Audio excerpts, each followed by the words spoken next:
مفتی صاحب یہ ارشاد فرمائیے کہ احادیث نبویہ میں بارہا یہ چیز دیکھنے کو ملتی ہے کہ حضور صلی اللہ علیہ وآلہ وسلم کو اونٹوں نے، درختوں، پتھروں نے، بکریوں نے سجدے کیے۔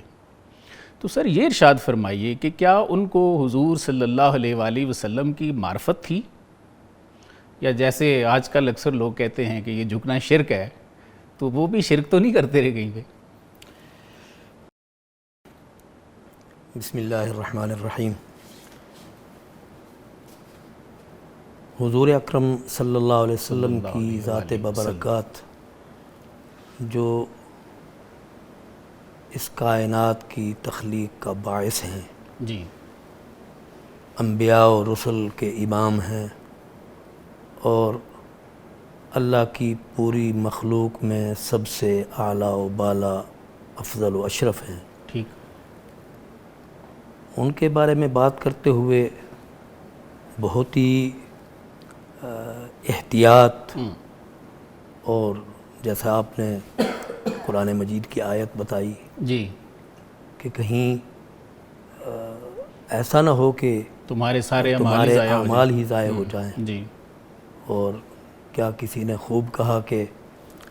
ہزار بار بشویم دہن بمشک و گلاب، ہنوز نام تو گفتن کمال بے ادبیست۔ ایسے ہزار مرتبہ میں اپنے منہ کو مشک اور گلاب سے دھو لوں، پھر بھی میں ان کے نام کو زبان پر لانا بے ادبی ہے، بے ادبی سمجھتا ٹھیک ہے، ہوں، لیکن کیا کریں کہ اس کے بغیر چارہ بھی نہیں۔ صحیح۔ تو بہرحال آن حضرت صلی اللہ علیہ وسلم صلی اللہ علیہ وسلم نبی رحمت ہیں، اور آپ خاتم الانبیاء ہیں۔ جہاں وہ امام الانبیاء والمرسلین ہیں، وہاں وہ افضل المخلوقات بھی ہیں، اللہ کے بعد پوری مخلوق میں اعلیٰ و بالا ہیں۔ جی، تو یقیناً ان کا ادب، ان کا احترام، اور ان کے معاملے میں بہت زیادہ احتیاط، یہ ایمان کا تقاضا ہے۔ حضور پاک صلی اللہ علیہ وسلم پر قریب کے لوگوں نے، بہت سارے قریب کے لوگوں نے ایمان نہیں لایا، صحیح، اور اللہ رب العزت نے کہاں کہاں سے بندوں کو، حبشہ سے بلال کو، اور فارس سے سلمان کو، جی جی، اور اس طرح اللہ کے، تو یہ اللہ کا نظام ہے۔ جی، ظاہر ہے اللہ نے قیامت تک کے لیے ان کو نبی بنایا، تو ان کے لیے وہ اسباب بھی پیدا فرمائے، لیکن جہاں ماننے والے تھے وہاں منکر بھی تھے۔ صحیح۔ تو اللہ رب العزت نے ایک تو قرآن مجید کی صورت میں ان کے لیے ہدایت کا سامان فراہم کیا، وہاں اس کے ساتھ ساتھ اللہ رب العزت نے اس قرآن کے علمی معجزے کے ساتھ ساتھ دیگر معجزات بھی عطا فرمائے، اور ان میں ایک یہ معجزہ بھی ہے کہ اللہ نے اپنے نبی کے لیے پتھروں کو زبان دی، وہ آپ پر سلام کرتے ہیں، وہ کلمہ پڑھتے ہیں،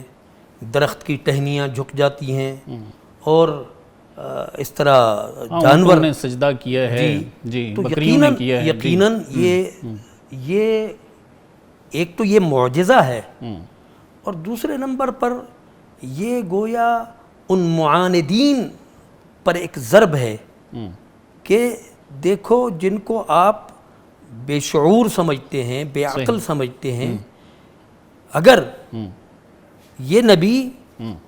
سچا نہ ہوتا، یہ واقعی اللہ کی طرف سے رسول نہ ہوتا، تو اس طرح کی چیزیں، یہ بے جان چیزیں، یہ کیسے آپ صلی اللہ علیہ وسلم کے ساتھ ہم کلام ہوتی ہیں، آپ کو سلام کرتی ہیں، آپ کے سامنے جھکتی؟ تو یہ گویا ایک معجزہ ہے، اور دوسرے نمبر پر یہ کہ یہ ان معاندین پر ذرا ایک ضرب ہے کہ تم اپنے آپ کو عقل مند بھی کہتے ہو، اشرف المخلوق بھی ہو، لیکن جب تم ایمان نہیں لاتے تو پھر تم ان جانوروں سے بھی گئے گزرے ہو کہ جانور تو اللہ کے نبی کو پہچان کر، ہاں آپ کے سوال میں یہ بات بھی ہے جی کہ ان کو معرفت حاصل تھی یقیناً جب اللہ رب العزت نے ان کو اس کے لیے آمادہ کیا تو اللہ کے حکم سے یہ ایک تکوینی معاملہ ہے، جی تو یقیناً ان کو معرفت بھی عطا کی گئی.